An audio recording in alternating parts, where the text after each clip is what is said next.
Episode की शुरुआत होती है चैंप और शीरन से, जो चुपचाप हॉस्पिटल आते हैं जय से मिलने के लिए। शीरन पूछती है कि चुप कर आने की क्या जरूरत थी। चैंप बोलता है हॉस्पिटल में हर जगह सिक्योरिटी है और अगर उन्होंने उन्हें देख लिया तो बिना बात का ड्रामा होगा। वो ये भी कहता है कि अब वैसे भी वो तीनों ही बचे हैं। थोड़ी देर बाद जय इमरजेंसी एग्जिट से उनके पास आता है। अब तीनों आपस में मिलकर डिस्कस कर रहे होते हैं। शीरन अपना ट्रूथ एंड डेयर का कार्ड जय को देती है। कार्ड में लिखा होता है कि शीरन अपनी फ्रेंड के बॉयफ्रेंड के साथ इंटीमेट हुई और वो इतनी डेस्परेट थी कि फाई के मना करने के बाद भी उसने उसकी प्रेगनेंसी की बात चैंप को बता दी। कार्ड में ये भी लिखा था कि फाई के अबॉर्शन में भी उन दोनों का हाथ था। कार्ड पढ़ने के बाद जय शॉक्ड हो जाता है। इतने में चैंप जय से सवाल करता है कि कहीं इस सब में उसका हाथ तो नहीं है। वो ये भी याद दिलाता है कि जे टोंकला के गैरेज में इंसिडेंट के टाइम मौजूद था, लेकिन फिर भी किलर ने उसको कुछ नुकसान नहीं पहुंचाया। जे तुरंत जवाब देता है कि अगर ऐसा है तो चैंप खुद भी शक के घेरे में है, क्योंकि उन दोनों ने मिलकर फाई के साथ क्या कुछ नहीं किया। इस पर चैंप भी पलटकर बोलता है कि तुम कौन से कम हो, तुमने मेरे पीछे फाई के साथ वन नाइट स्टैंड किया, उसका क्या।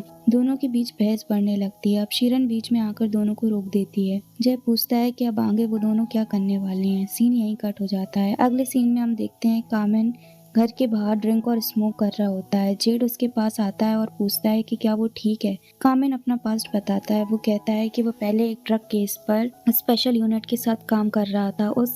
उसे केस से हटने के लिए कहा गया था, लेकिन उसने मना कर दिया और ऑपरेशन अपने हिसाब से कंटिन्यू रखा। उस ऑपरेशन के दौरान उसके एक सबऑर्डिनेट को गोली लग गई, जो असल में कामिन के लिए थी, और उस सबऑर्डिनेट की मौत हो गई। कामिन कहता है कि वो नहीं चाहता कि जेड को कुछ हो, इसलिए वो चाहता है कि जेड इस केस से दूर रहे, क्योंकि जेड के होते हुए वो फोकस नहीं कर पाएगा। जेड कहता है कि इसमें कामिन की कोई गलती नहीं थी।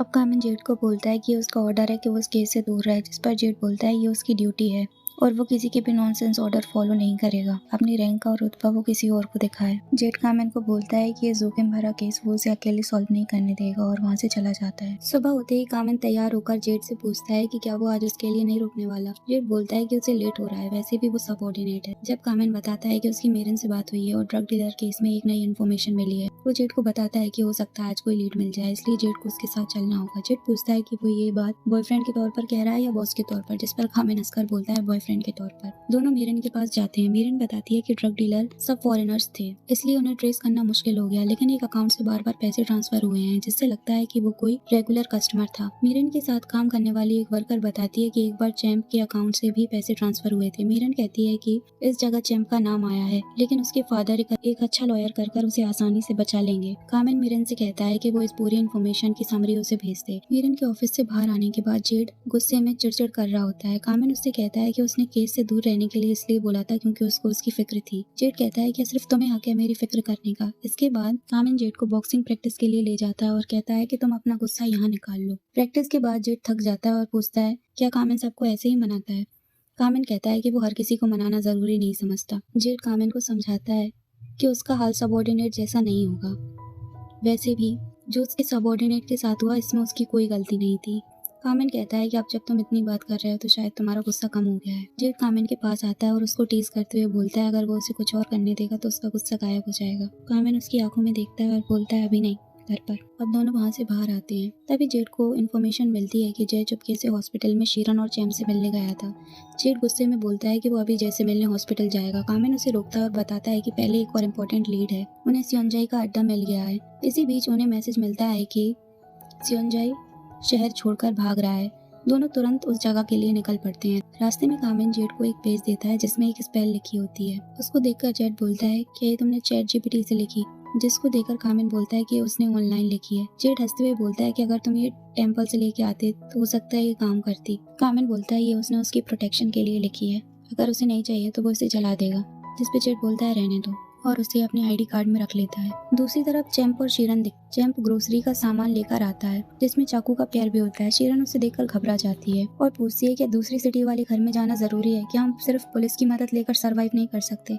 चैंप गुस्से में कहता है कि वो सब हैंडल कर लेगा। शीरन डरकर पूछती है कि तुमको ट्रूथ एंड डेयर का कार्ड मिल चुका है ना, और अगर तुम्हें डेयर मिला क्या तुम उसे मार दोगे। चैंप तसल्ली देते हुए कहता है कि वो कभी शीरन को कोई नुकसान नहीं पहुंचाएगा और उसको बातें लगाकर अपनी कार में बिठाता है और दोनों वहाँ से निकल जाते हैं। एंड में पूरी पुलिस टीम ऑपरेशन के लिए रेडी होती है। प्लान होता है कामिन और इंस्पेक्टर फर्स्ट फ्लोर क्लियर करेंगे, जेड यूअली सेकंड फ्लोर क्लियर करेंगे। जाते वक्त कामिन जेड को याद दिलाता है कि केयरफुल रहना। ऑपरेशन के दौरान जेड अचानक अकेला ही सियोंजाई के पीछे भाग पड़ता है। योली तुरंत कामिन को इन्फॉर्म करते हैं कि जेड बिना बताए आगे निकल गया है। जेड स्योनजॉय का पीछा करता है लेकिन अचानक स्योनजॉय गायब हो जाता है। जेड समझ ही नहीं पाता कि पीछे से उस पर अटैक होता है और उसकी गन नीचे गिर जाती है। जेड गुस्से में बोलता है, तुमने ही मुझ पर हमला करवाया था ना, अब पे बैक का टाइम आ गया है। इतना कहते ही स्योनजॉय अपना चाकू निकालता है और सीधा जेड पर हमला करने की कोशिश करता है। वो जेड के सीने पर बार बार चाकू से वार करने की कोशिश करता है। इसी मोमेंट पर कामिन वहां पहुंचता है और गन शॉट करके स्योनजॉय के हाथ से चाकू गिरा देता है। कामिन तुरंत जेड के पास जाकर चेक करता है कि वो ठीक है या नहीं। तभी स्योनजॉय मौका देखकर जेड की गिरी हुई गन उठा लेता है। जेड ये देख रहा होता है और बिना डिले किए स्योनजॉय को गोली मार देता है। अगले सीन में जेड और कामिन बैठे होते हैं। कामिन पूछता है, तुम ठीक हो? जेड हंसकर कहता है, तुम्हारी स्पेल ने कुछ खास काम नहीं किया। फिर थोड़ी देर बाद सीरियस होकर बोलता है, पर वो स्पेल नहीं होती तो आज चाकू सीधा उसके सीने के आर पार होता। कामिन सीरियस टोन में पूछता है कि तुम हॉस्पिटल में एडमिट क्यों नहीं हो जाते। जेड कहता है कि उसे हॉस्पिटल में अकेले रहना पसंद नहीं है। अब जेड कामिन से बोलता है कि तुम्हें किसी भी वक्त क्वेश्चनिंग के लिए बुलाया जा सकता है, क्योंकि गन तुम्हारी थी। कामिन बोलता है, कोई बात नहीं, तुम इसकी टेंशन मत लो, मैं खुद पर इल्जाम ले लूंगा, वरना तुम्हें सस्पेंड भी कर सकते हैं। जेड, वैसे भी मुझे लगता है कि तुमने ये सब सबको सेफ रखने के लिए किया। जिस पर जेड तुरंत बोलता है, ये सब मैंने तुम्हें प्रोटेक्ट करने के लिए किया है। और ये बात वो सबको बताने के लिए तैयार है, उसे कुछ भी छुपाने की जरूरत नहीं है। जिस पर कामिन बोलता है, मुझे हैंडल करने दो। इसके बाद वो दोनों एक दूसरे को देखते हैं और किस करने लगते हैं। नेक्स्ट सीन में दोनों बेड पर होते हैं। जेड कामिन को टीज करता है और कहता है कि उसे पेन हो रहा है। थोड़ी देर बाद कामिन को हक करता है, जिस पर कामिन बोलता है कि तुम्हें तो पेन हो रहा था। अब दोनों सो जाते हैं। अगली सुबह जेड और कामिन मीरन के पास जाते हैं। मीरन बताती है कि चैंप और स्योनजॉय की बातचीत से ये पता चल रहा है कि चैंप ने जो ड्रग लिया था वो केटामिन नहीं था, जबकि बाकी सबकी बॉडी में जो ड्रग मिला था वो केटामिन था। जेड बीच में से बोलता है, मतलब इतनी मेहनत बेकार गई। कामिन कहता है, नहीं, कुछ ना कुछ कनेक्शन जरूर निकलेगा। इन्वेस्टिगेशन से ये भी पता चलता है कि ड्रग डीलिंग टोंकला के घर पर हुई थी। दोनों बाहर आकर बात कर रहे होते हैं। तब कामिन पॉइंट करता है, पर टोंकला की तो डेथ हो चुकी है, वहाँ से क्या ही सबूत मिलेगा। इसी वक्त वहाँ डॉक्टर पुत बैठे दिखते हैं। वो फाई की रिपोर्ट लेकर आए होते हैं। डॉक्टर पुत कामिन से बोलता है कि फाई की बॉडी में कोई भी एक्स्ट्रा सब्सटेंस नहीं मिला, ये उसकी ऑटोप्सी रिपोर्ट है। जेड हैरान होकर पूछता है, जब सबकी बॉडी में केटामिन मिला है तो फाई के केस में ऐसा क्यों नहीं है। अब कामिन डॉक्टर से पूछता है कि क्या फाई की बॉडी को फॉरेंसिक लैब में शिफ्ट किया जा सकता है। डॉक्टर थोड़ा अजीब सा रिएक्शन देता है, फिर कहता है कि हाँ, बिल्कुल शिफ्ट किया जा सकता है। अब सीन चेंज होता है और हम देखते हैं चैंप और शीरन दोनों एक रूम में होते हैं, एक ही बेड पर। शीरन चैंप को कहती है कि वो हमेशा साथ रहेंगे ना। चैंप बोलता है कि क्यों नहीं।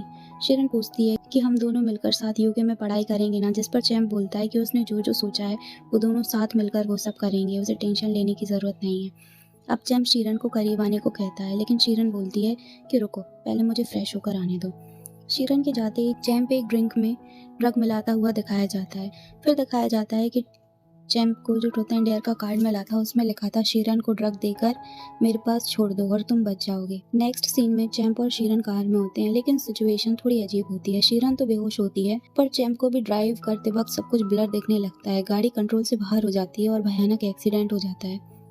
एक्सीडेंट के बाद वहाँ दो लोग खड़े हुए दिखाई देते हैं अंधेरे में। उधर कामिन को क्वेश्चनिंग के लिए बुलाया जाता है। वहाँ कमांडर डॉन के साथ चैंप के फादर भी मौजूद होते हैं। चैंप के फादर कामिन से पूछते हैं, क्या वही इस केस का इंचार्ज है और क्यों एक के बाद एक सब लोगों की डेथ हो रही है। कामिन गुस्से में बोलता है कि चैंप और उसके फादर इन्वेस्टिगेशन में कोऑपरेट नहीं कर रहे और उसे चैंप के खिलाफ लीड मिली है, जिससे लगता है कि हो सकता है आपका बेटा चैंप ही किलर हो।